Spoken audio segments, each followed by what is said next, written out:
Une agonie orchestrée, Goma sous le joug du Rwanda et du M23.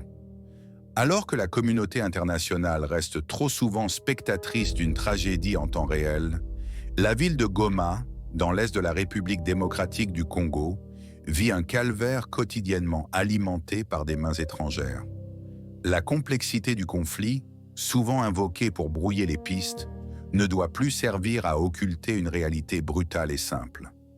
La crise actuelle est le résultat d'une agression délibérée et continue du Rwanda, qui utilise le groupe rebelle M23 comme son bras armé pour déstabiliser, piller et imposer son hégémonie régionale.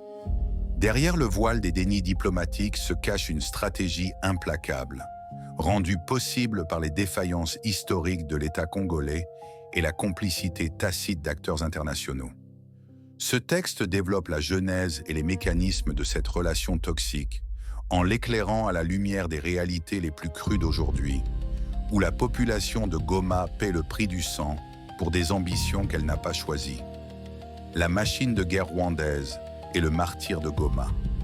Un prétexte historique, une stratégie immuable. Le génocide de 1994 au Rwanda fut une tragédie indicible. Cependant, sous la présidence de Paul Kagame, cette douleur historique a été systématiquement instrumentalisée pour justifier une politique expansionniste et prédatrice.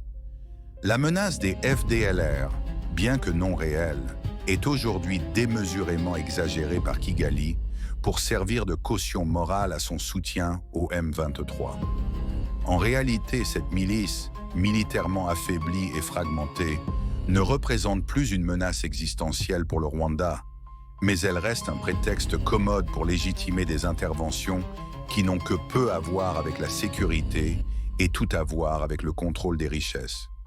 La résurrection du M23, une opération sous pavillon rwandais. La naissance du M23 en 2012 fut une création délibérée.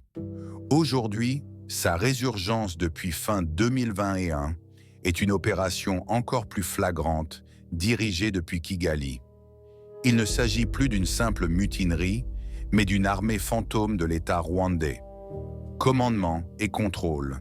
Les opérations militaires du M23 autour de Goma sont directement supervisées par des officiers supérieurs de la RDF, Rwanda Defense Force. Des interceptions de communication et des témoignages de déserteurs confirment que les ordres viennent de l'état-major rwandais. Logistique et armement. Le M23 est équipé d'armements sophistiqués, drones, missiles solaires, systèmes de communication par satellite qui dépassent largement les capacités d'un groupe rebelle et ne peuvent pas une armée étatique moderne. Des preuves vidéo et des rapports d'enquête montrent des convois logistiques traversant la frontière en toute impunité. Nettoyage ethnique et terreur. La stratégie autour de Goma est claire. Vider les zones riches en minerais de leur population autochtone pour les repeupler avec des populations favorables. Villages incendiés, exécutions sommaires, viols utilisés comme arme de guerre. Le M23 applique une terreur systématique avec la bénédiction tacite de son parrain. Le pillage économique, moteur de la conflit. Les justifications sécuritaires sont un leurre. Le cœur de la stratégie rwandaise est économique. Alors que l'économie mondiale se rue sur les minerais critiques pour la transition énergétique, cobalt, coltan, lithium, le contrôle de l'Est du Congo est plus lucratif que jamais. Pillage industriel. Le M23 n'est pas une milice de subsistance, mais le garde-frontière d'un vaste système d'extraction et de blanchiment. Des sites miniers majeurs autour de Goma, comme Rubaya pour le coltan, sont sous son contrôle direct. Les minerais sont exportés via le Rwanda, où ils sont blanchis avec des certificats d'origine falsifiés avant d'inonder le marché international. Des rapports d'ONG estiment que des centaines de millions de dollars échappent ainsi à l'économie congolaise chaque année, alimentant le régime de Kigali et son appareil militaire. Complicité de Kabila. L'ancien président Joseph Kabila, dont le réseau maintient une influence considérable dans l'Est, est un acteur clé de cette économie de prédation. Des alliances opportunistes entre ces réseaux, le M23 et les intérêts rwandais permettent la continuité du pillage, au détriment de la souveraineté et de la stabilité du pays. Goma, ville martyre et enjeu géopolitique. Goma n'est plus seulement une ville en crise, c'est un symbole de la faillite de l'ordre international et un otage géopolitique. Crise humanitaire catastrophique. La ville est submergée par des vagues successives de déplacés fuyant les combats. Le choléra et la famine se propagent. La situation humanitaire est devenue ingérable et les agences d'aide sont dépassées. Une diplomatie en échec. Les condamnations de l'ONU et les pressions diplomatiques des États-Unis et de l'Europe restent là sans effet. Le Rwanda de Kagame, habile en communication et se présentant comme un partenaire stable en Afrique, bénéficie d'une forme d'impunité. Les sanctions ciblées sont trop faibles pour contrebalancer les gains économiques et stratégiques que Kigali tire de son agression. Résilience et colère de la population.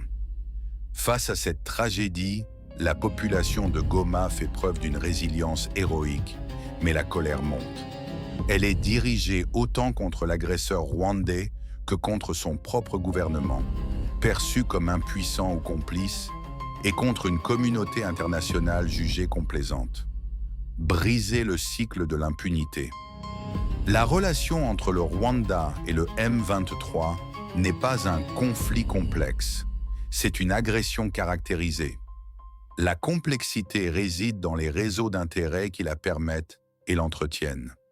Goma est la preuve vivante que sans une pression internationale réelle et conséquente sur le Rwanda, incluant des sanctions économiques lourdes sur ses exportations de minerais et un gel de l'aide militaire, le cycle de la violence ne fera que s'intensifier. Il est temps de nommer les responsables. La souffrance de Goma pèse directement sur les épaules de Paul Kagame et de son proxy, le M23. Tant que cette vérité ne sera pas au cœur de l'action diplomatique, les rapports et les résolutions ne seront que des chiffons de papier face aux armes et à la soif de richesse qui déchire l'Est de la RDC. Merci d'avoir regardé SMT TV. N'oubliez pas d'aimer, de partager et de vous abonner.